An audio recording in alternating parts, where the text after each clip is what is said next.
is Lutrell, and I am in long-term recovery. I am a recovering alcoholic and drug addict.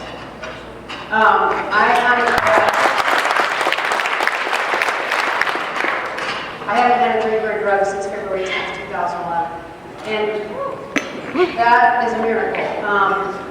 I could not be here tonight and not say that, okay? Because that's what this is about. As bad as I want to leave you guys in stitches, there has to be some realness here. So I have to tell you that I'm not Ellen DeGeneres, and a lot of you are shocked. There's going to be a few of you that are downright pissed at me. I have not done that on my own. I've done that because of, a power greater than myself and several sponsors. I say several. For some reason, I've birthed through more sponsors than Charlie Sheen has hookers and blow. No, tell them I said that. When I first came into recovery, I was 15 years old. And I had a sister that was 10 years older than I was, who was a drug addict and an alcoholic and found recovery. And by the time my turn came around, she was my biggest advocate. She was my big sister, and she took care of me. She showed me how a program of recovery works. When we first get sober, we learn the language of recovery. As we stay sober, we live the language of recovery. Those are two very different things. She taught me how to live the language of recovery. She brought me to her house. She let me live with her. She took me to my first meeting. She got me my first sponsor. She showed me how to stay sober and to have a fun life without drugs and alcohol. My sister was my hero. I watched her in the rooms, saving lots of women's lives, sponsoring women, going on 12-step calls, doing the book. It was all old school, and I loved it. I loved it. She was sober 21 years when she decided to move from her home group in Omaha, Nebraska, and move to Phoenix, Arizona. Now, I don't know if anybody in this room believes in God shots in recovery. I got to tell you, folks, me being here tonight is the biggest God shot I've got. Me coming to entertain you and is only half the story. It's funny how things work in our lives once we clean up and we let something bigger than ourselves run us around. Within a year, my sister had stopped going to meetings. She had entered that valley of complacency that we all know at one point or another. I saw her drifting away, and I tried to get her back, but I couldn't. And what started out as a slow drift soon became a shotgun down an avalanche.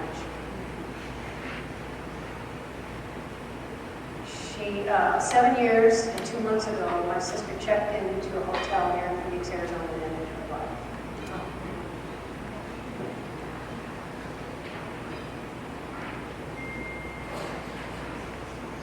We've all lost somebody to addiction. We all have, in one way or another, physically or otherwise. We're all connected by that. I've never been to Phoenix, Arizona. I did not come to Phoenix, Arizona when she needed me. I did not come to Phoenix, Arizona when she took her last breath on this earth in a hospital room 8 minutes from where I'm standing right now. Because I couldn't. The one thing that should have sent me running into the room and into recovery the most was the one thing that sent me the opposite direction. I'll never understand that. But I was angry. And that sent my own spiral downhill. Because if it didn't work for her, it sure as hell wasn't going to work for me. I think that void in my life has been the hardest thing. When Kim called me and told me that this event was going to be in Phoenix, Arizona, I stopped reading. I wanted to say no, but recovery teaches me to say yes to the next indicated right thing, whatever that looks like.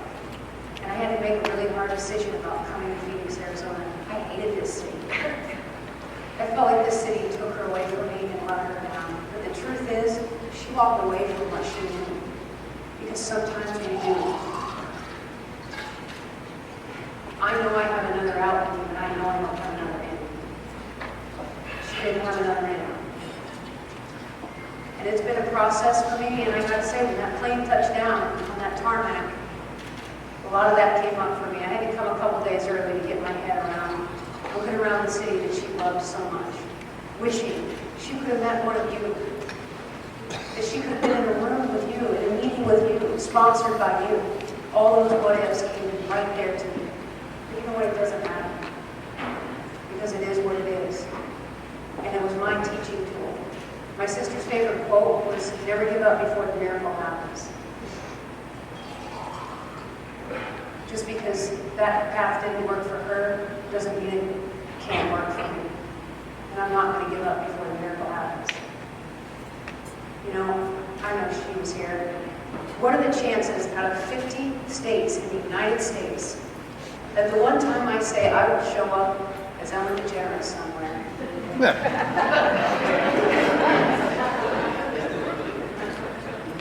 That it's in Phoenix, Arizona. The one place I swore to God I would never step foot in. What are the chances of that? This was the first place I was sent. I don't have words for that, but I know that ain't me.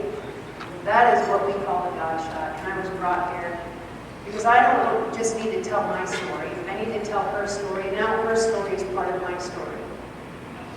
You know, I was able to get my next in. The woman sitting right there in that chair saw me enter a rehab in Estes Park, Colorado 5 years and 9 months ago. And I know I didn't look like this.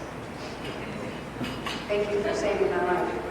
To have you here tonight, I'd start crying, but I won't stop.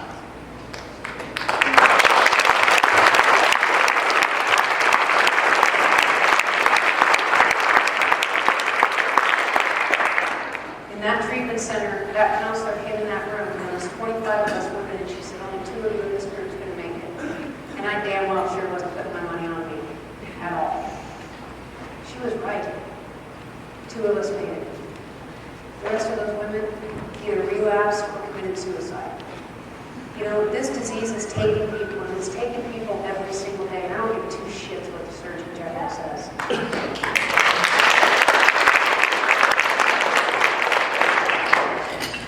It's real, and it's affected all of us. And when I say that what you do, on whatever level you do, it matters to me, it matters to me. I wish I could have gotten my sister to it, but I couldn't. But you know what? I'm here now.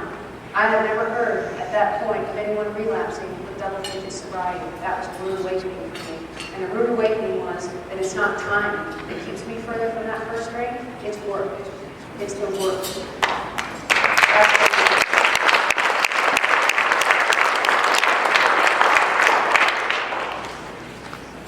You know, that's her story. I've had a lot of people say to me after I tell it, you know, I'm double-digit, man, and I'm there, and thank you. You know, I've got to give her some voice because it affected me. And, you know, it would have felt disingenuous to come here tonight and not share this with you because this is why we're here. There was a brief moment where I almost abandoned ship. And one of my close friends that I've known since I was 19 years old came from Encinitas, California, and is here tonight. I haven't seen her for 13 years. And she looked at me and she said, "Don, you need to tell that." And I said, "You're right. As much as I want to make you guys laugh and give you 30 minutes, the funniest shit you've ever heard, until Alonzo gets up here, that is the funniest shit